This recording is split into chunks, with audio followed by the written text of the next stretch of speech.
We're very interested around questions of how labor standards impact global production. This is an area of great policy concern, but also wider concern in civil society. People want to know how is their food produced, how are their clothes manufactured. But also there is a big change that's taking place in terms of where production is taking place and the firms that are beginning to organize those production arrangements. A lot of that is now shifting to the global south, in particular to these rising power countries. Secondly, the big markets for consumption are also now moving away from the global north to the global south.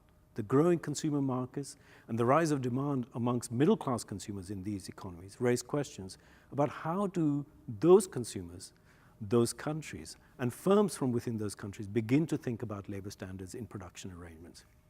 Some people fear that it will drive a race to the bottom, that working conditions and concerns about labor standards and more broadly social considerations in terms of how things are produced, how services are delivered, will begin to fall.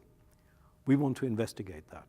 And we're doing that by doing research on emerging power firms, rising power firms, on rising power consumers, and how they engage in consumption behavior, and rising power states.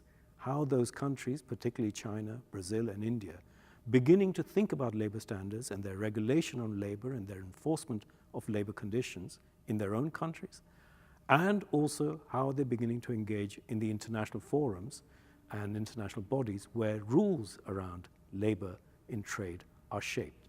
This is interesting because this is an area of great concern, particularly in the West. We're now increasingly sensitized about these issues around labor conditions. It impacts us. The biggest growth in consumption behavior here is around questions of fair trade and ethical trade. So if these things concern us in the West, we need to be concerned as globalization shifts the geographies of production and consumption.